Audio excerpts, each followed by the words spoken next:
तकरीर मैंने उनकी सुनी, वो किससे रो रहे थे?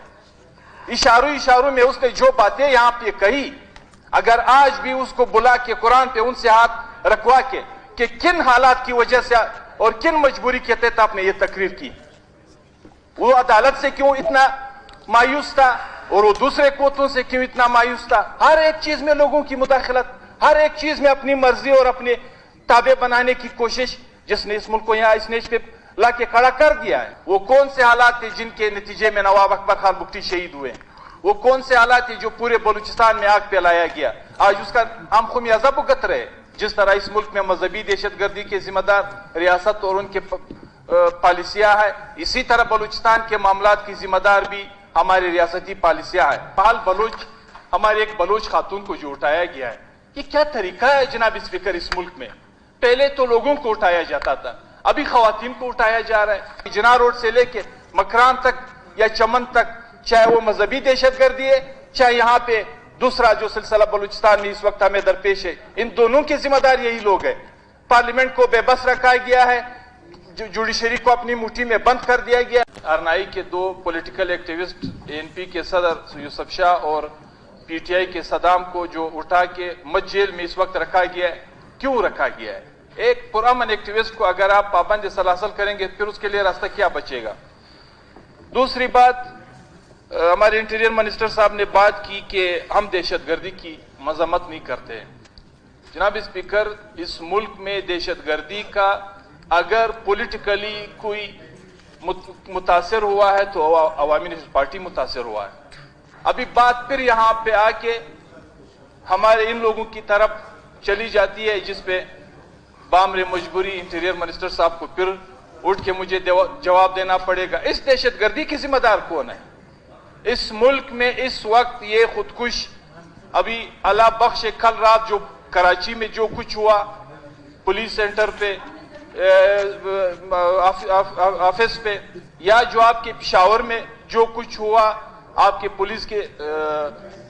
पुलिस लाइन के जुमात में, यानी इन दहशतगर्दों को 79 से लेके इस वक्त तक कौन पाल रहा है, कौन सीने की तरफ खींच रहा है, कौन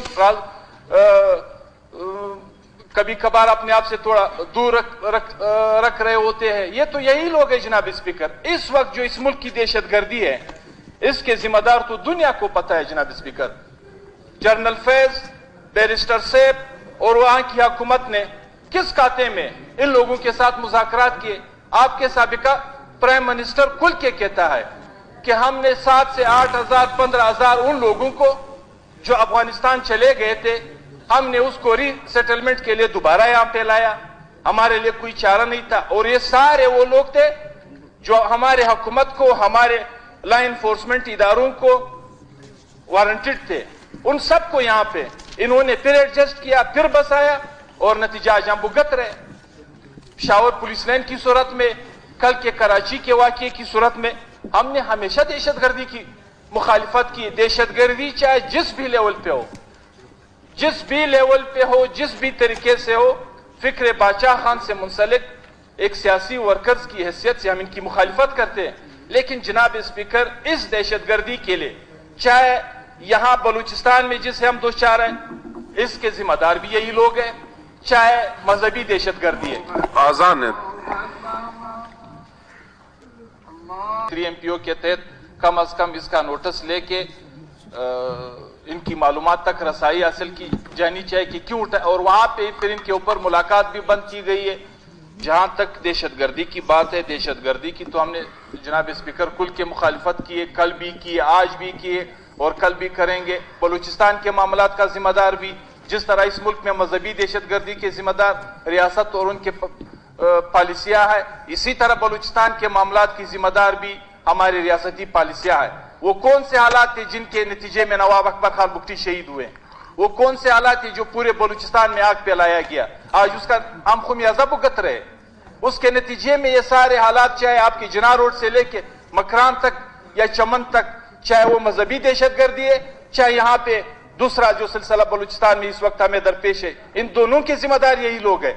पार्लियामेंट को बेबस रखा गया है, जुडिशरी को अपनी मुट्ठी में बंद कर दिया गया है। मैंने जिस तरह आपको बताया کہ ایک جج فیصلہ نہیں دے سکتا ہے. اگر ان کی مزاج اور ان کی مرضی کے خلاف فیصلہ آ جائے, اگلے دن وہ جج ٹرانسفر ہے, اگلے دن اس جج سے پوچھ گچھ ہوتی ہے اور خود لوگ آ کے پھر اسی کے اس میں ہائی کورٹ تک جا پہنچتے ہیں. تو جناب اسپیکر, بات تو ان قوتوں سے, جس طرح ہمارے کل پرسوں یہاں پہ سی ایم صاحب جو تقریر میں نے ان کی سنی, وہ کس سے رو رہے تھے؟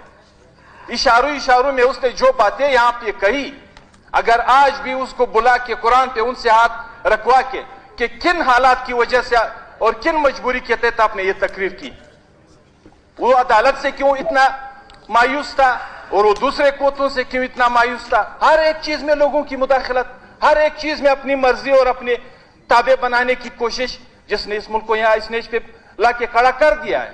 ایک لاڈلا ہے, اس کو کوئی نہیں پوچھ سکتا ہے, جبکہ دوسرے جو ہے وہ گھسیٹتے جائے, ان کی ٹارگٹ کلنگ ہو, ان کا سب کچھ ہو. تو جناب اسپیکر, میں ہوم منسٹر صاحب سے خاص کر ہرنائی کہ ہمارے ان دو بندوں سے متعلق ریکویسٹ کرتا ہوں کہ شکریہ اصغر خان اچکزئی صاحب.